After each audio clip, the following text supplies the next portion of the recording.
Listen, I want to talk to my girlies that run to left field to assume things will turn out a certain way. Come here, sis, and let me holler at you 1 minute. Hey, beautiful. Welcome back to my channel. Listen, first, let me give you a big hug.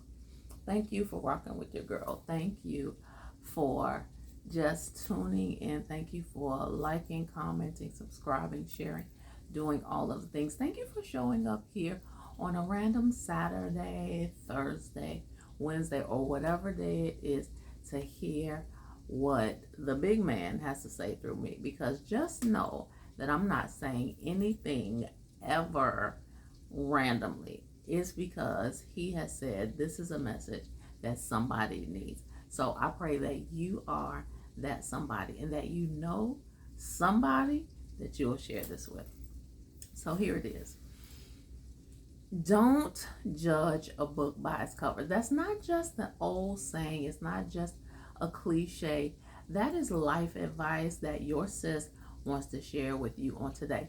Stop judging a book by its cover. Stop rushing to a conclusion. Stop assuming things are going to turn out bad, or assuming that since things have already been bad that they won't get better. Just stop it, and stop it now, okay?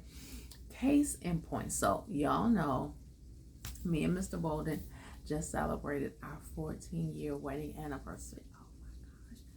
It's a blessing, and I appreciate that. And so you can go back and watch the Noonday Praise replay, where I really just give God gratitude for that and just keeping it all the way real.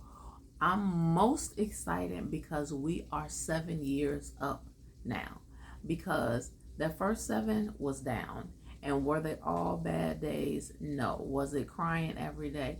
No. But it was such a roller coaster, or such a low vibration roller coaster. No.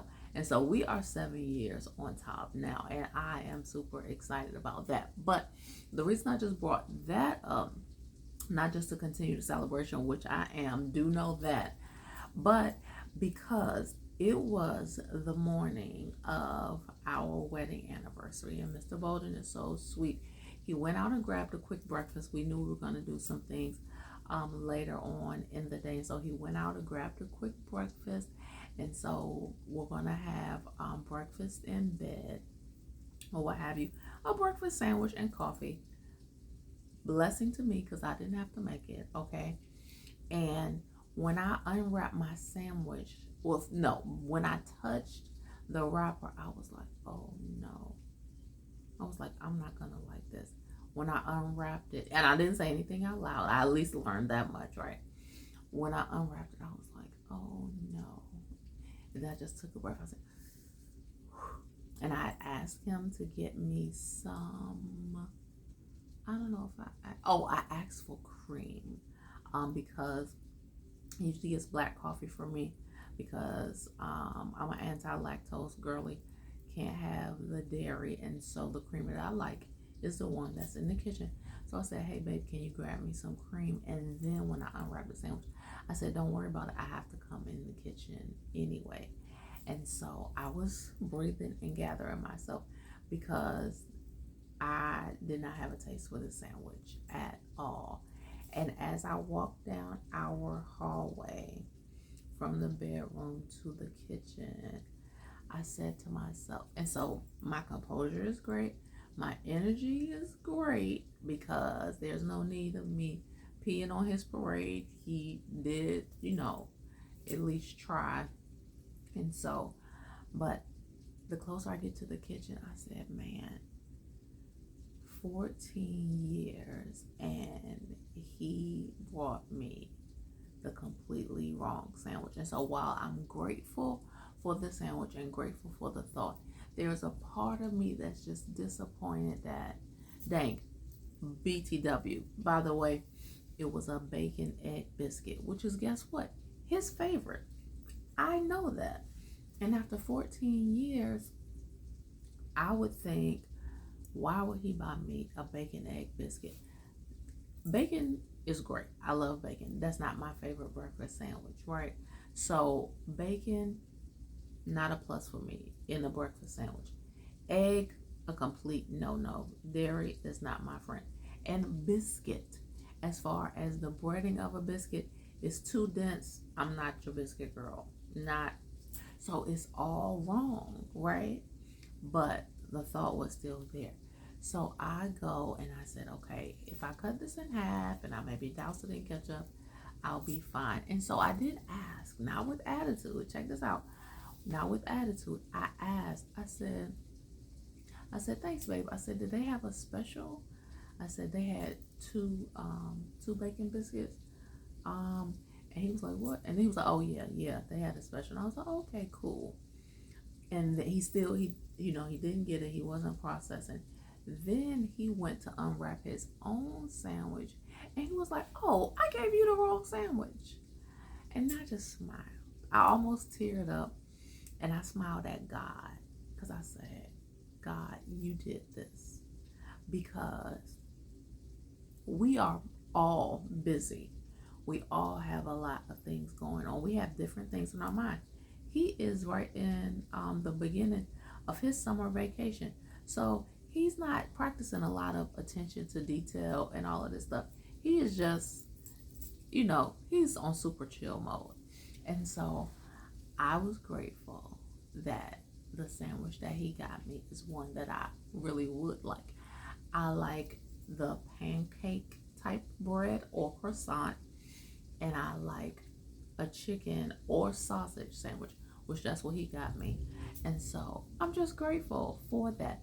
And so I took you through that story just to say I did not allow myself to vibe too low. I did not allow myself to respond in a crazy way. But at the same time, I did have a little bit of a heart sink, because it's just like, man, is this really? I'm grateful to be thought about. I'm grateful that something came back home. But this is just not what I wanted. And so don't judge a book by its cover. Don't judge a situation before the full and true outcome comes back to the surface. And so had I gotten all up in arms, had I even, it might not have been hollering, fussing, cussing. It could have been crying. It could have been closing myself up in the bathroom and say, don't talk to me for the rest of the day.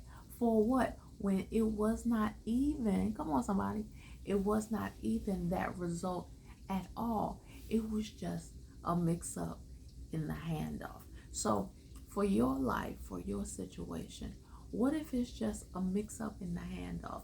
What if in the next 5 minutes, the next 5 days, the next couple of weeks, the thing that you're in right now, the challenge that you're facing, the trial that you may find upon you, what if that breakthrough, what if that sunspot, what if that next smile, that next good thing is right around the corner? Y'all, don't judge a thing before it's time. You never know what God has waiting for you right around the corner. Guess what? It might take you asking a question. It might take you waiting just a few minutes. It might take someone else a turn of the head, a new thought to say, oh, this is what I want for you. This is how I want to bless you. This is what I was thinking of for you. This is what I want to offer you. And I'm telling you, it just gets sweeter and sweeter and sweeter. Don't judge a thing before it's time.